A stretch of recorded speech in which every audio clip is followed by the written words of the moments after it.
I've experienced how fast things can change in an instant, learning how to be resilient and how to focus on the things I can control. That was from my diabetes. And one of the things that keeps me motivated too is just to make the most out of every day.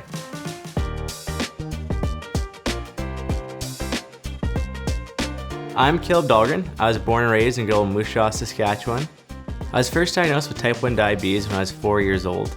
So my mom's a nurse, my dad was a nurse at the time too. So they both had the background understanding what type 1 diabetes was and how much it was going to impact our life. But you don't really understand until you're actually put in the situation. And I found it difficult being a type 1 diabetic and kind of coming to grips with it. Being like an active, outgoing athlete that I was as a child and loved to play, loved to do stuff, that was also challenging because if I was running around all day, my glucose levels would be going down. And if I was sitting all day, they'd go high. And every time it was needle time, I'd run away from my parents and go hide underneath in the basement in a little cabinet spot. And they'd find me every time, weird enough. I think they probably caught on after a while. One of the things that kids go through when they get diagnosed with type 1 diabetes is the aspect of feeling different from other people. People are like, oh, why do they get a snack in class and I don't get a snack in class? How is that fair? Then you have to explain, or teacher has to explain, well, it's because they're type 1 diabetic. So there's a lot more, I guess, explaining and educating. But then you also look at it the other way and you feel empowered being unique and special. And I try to take the latter approach by having you realize that you are unique, and that there is a group of us and we're extremely resilient and strong.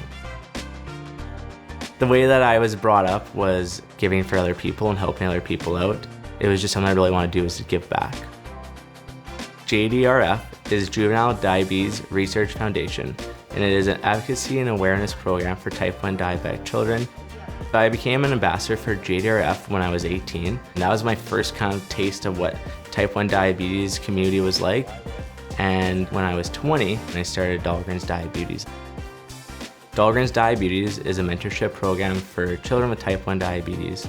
There is more to you than your diabetes. Yeah, you have to do more things, but you still are able to pursue your dreams and passions. I have 11 in Saskatchewan, 5 in Ontario and Quebec. They're all different, and I love that, and they're all unique and special in their own way. I'm just so fortunate and honored, and they uplift me more than I uplift them personally. Hey Kaleb. How you doing? Good, how are you? Technology has been such a great friend for me, and being able to connect with my type 1 diabetes. No, I'm at school. Mila is one that is with JDRF as well, and she's a provincial ambassador for Saskatchewan. We catch up on FaceTime often. If I didn't have the technology, it'd be snail mail. And I'm so grateful for the fact that I can still do this and still connect with them.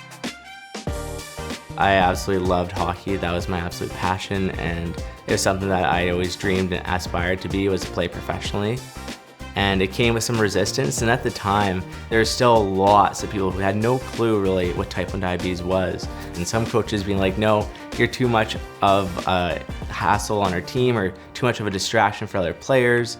One of the challenges was trying to explain to coaches that I still can play and that I still am able to succeed.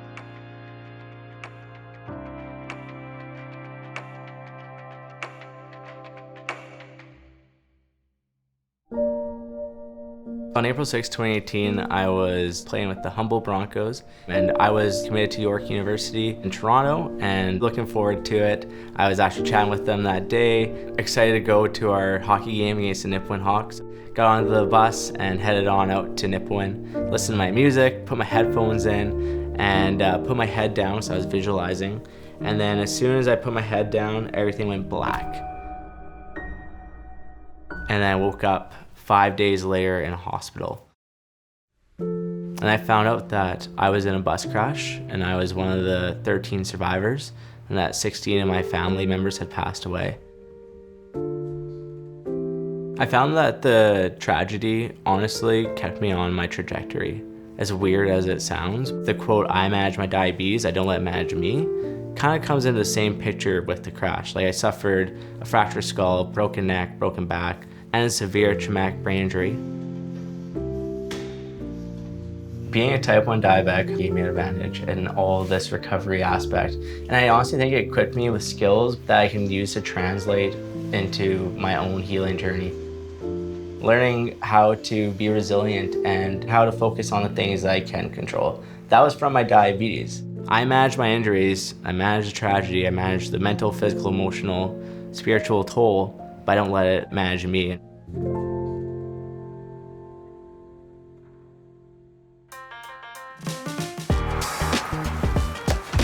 I think one of the big things for my future is just to have a happy and healthy life.